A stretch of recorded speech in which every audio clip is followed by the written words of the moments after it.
Good morning, dear students. Welcome to the English Canvas.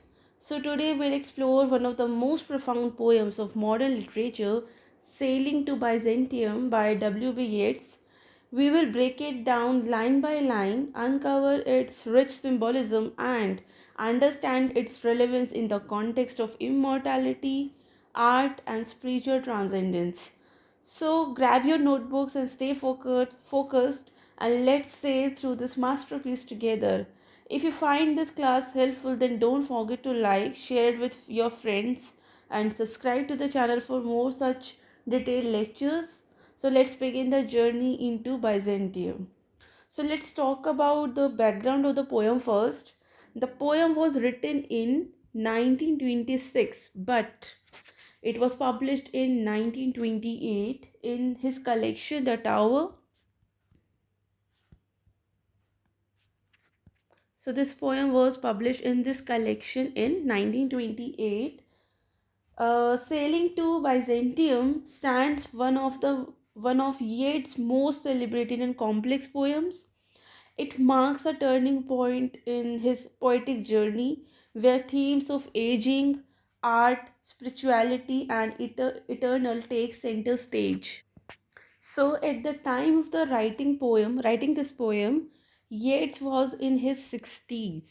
He was in his 60s, grappling with the physical decline of the old age and increasingly obsessed with the idea of spiritual transcendence through art and intellect. His desire to move away from the sensual material world and towards a world of timeless art and soul.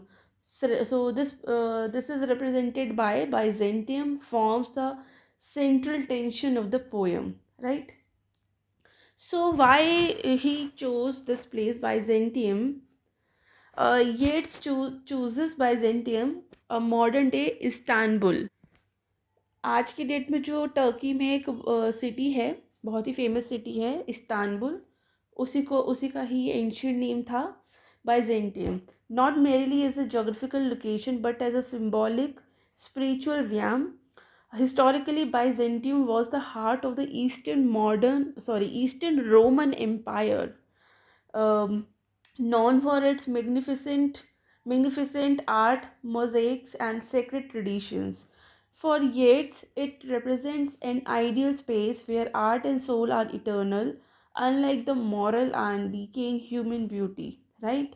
So, Yeats felt alienated in a world that glorified youth and sensual pleasures. His own aging body made him long for permanence, something he found only in art and intellect. The poem reflects the elements of Platonism.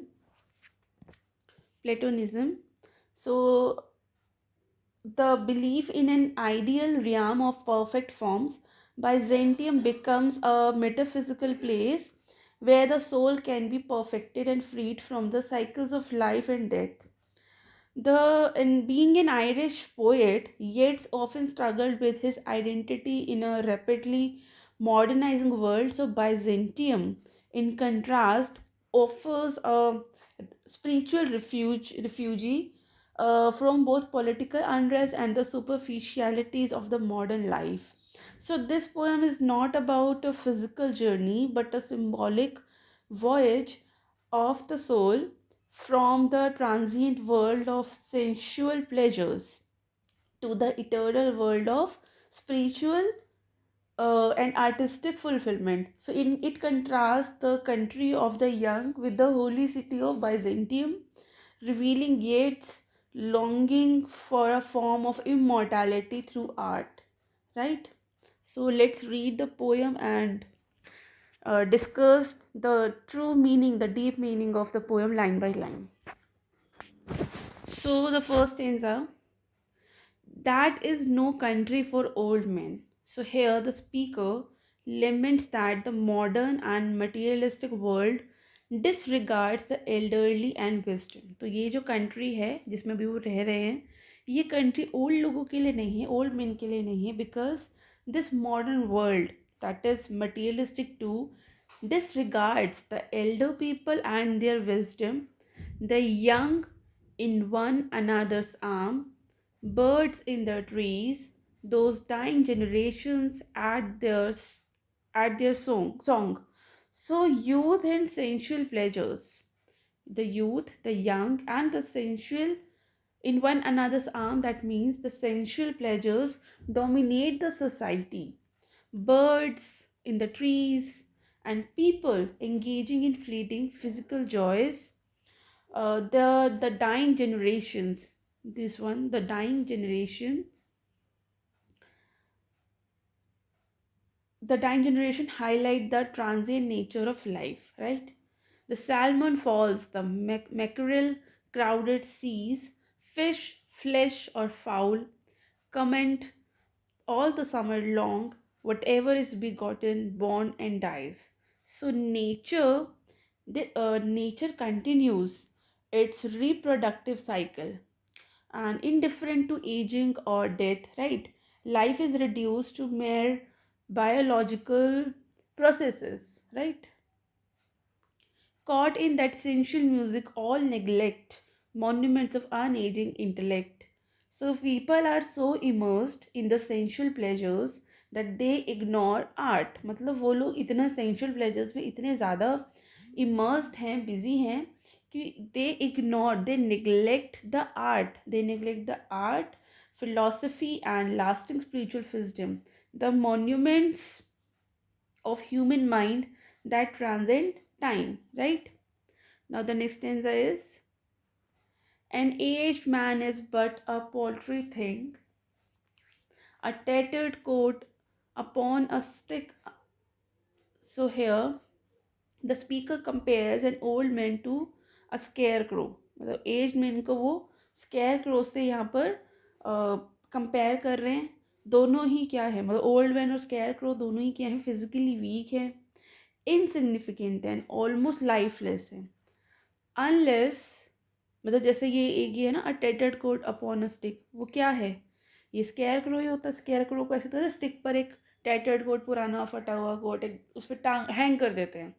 सो यहाँ पर इस line का मतलब है scarecrow. तो the speaker compares an old man to a scarecrow, physically weak, insignificant, and almost lifeless. Unless soul clap its hand and sing, and louder sing for every tatter in its mortal dress, right? But if the soul rejoices and expresses itself through art or song, it gives meaning to old age, right? The body may decay, but the soul must rise above it. Nor is there singing school but studying monuments of its own magnificence. So, true learning and inspiration come from contemplating great art and intellect from the past, right? And therefore, I have sailed the seas and come to the holy city of Byzantium. So, the speaker seeks spiritual enlightenment and permanence in Byzantium. Byzantium is a symbol of timeless art, order, and sacred wisdom, right? So, third stanza is, O sages, standing in God's holy fire, as in the gold mosaic of a wall. So the speaker imagines wise men. Wise men are basically saints or philosophers. The wise men enshrined in the golden mosaic of Byzantine churches, surrounded by the divine light, right? Come from the holy fire, burn in a gyre, and be the singing master of my soul. So here, the speaker, invokes them to descend in a spiritual spiral is gyre, and guide his soul toward transcendence, right? Consume my heart away, sick with desire, and fasten to a dying animal. So he asked for his human passions and physical limitations to be burnt away. Dying animal refers to the decaying human body, right?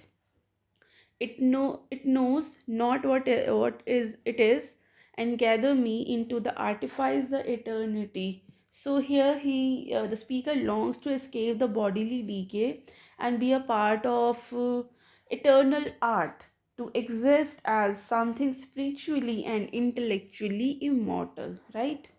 Now the fourth and last stanza of the poem is: once out of nature, I shall never take my bodily form from any natural thing, but such a form as Grecian goldsmiths make of hammered gold and gold enameling to keep a drowsy emperor awake. So here, once freed from the natural cycle क्या है? Natural cycle है birth. So natural cycle है birth, then decay, then death, then again birth, और ये cycle चलता ही रहता है, ठीक है? सो यहाँ स्पीकर बोल रहे हैं कि once you will be freed from the natural cycle, the speaker declares he won't return to physical और अर्थली फॉर्म. मतलब वो कह रहे हैं ना कि once out of nature I shall never take my bodily form from any natural thing. मतलब एक बार मैं निकल जाऊँ इस जायर से, इस नेचुरल साइकिल से, मतलब जिसमें बर्थ होता है, डीके होता है, डेथ होता है, फिर बर्थ होता है, फिर डीके होता है, फिर डेथ होता है, मतलब इससे मैं एक बार बस निकल जाऊँ, मतलब I will not return to a physical और अर्थली फॉर्म अगेन. कह रहे ना मैं तो फिर नहीं आऊँगा.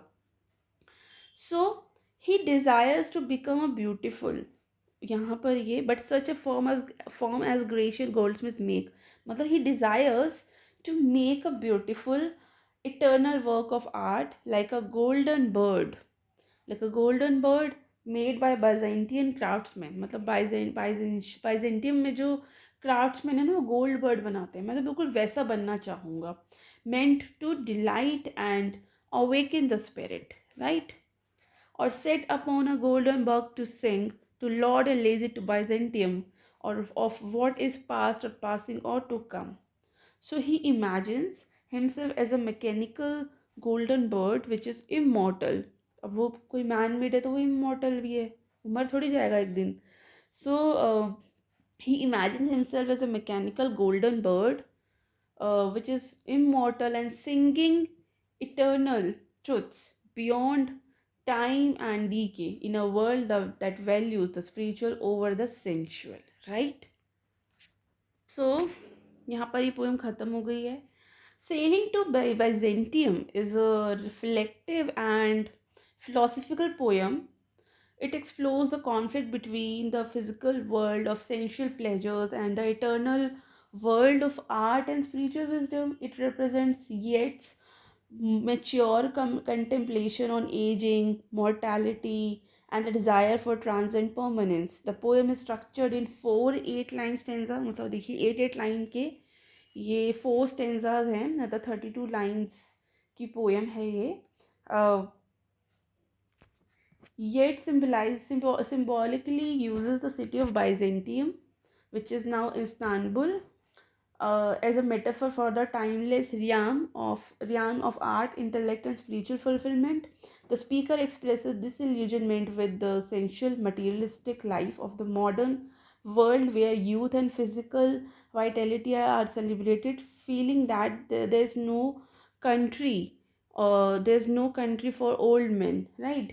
To escape the decay of old age and the distraction of a bodily existence, the speaker metaphorically uh, set sail to Byzantium, a city that embodies uh, artistic immortality and spiritual enlightenment. He seeks to be gathered into the artifice of eternity, hoping to be transformed into a golden artifact, such as a bird that sings eternally in a royal court, becoming a symbol of beauty and permanence. So, overall, sailing to Byzantium is a powerful meditation on the tension between the temporal and the eternal, the body and the soul, and yet personal yearning to transcend physical limitation through the immortalizing the power of art and intellect. So that's all about this poetry.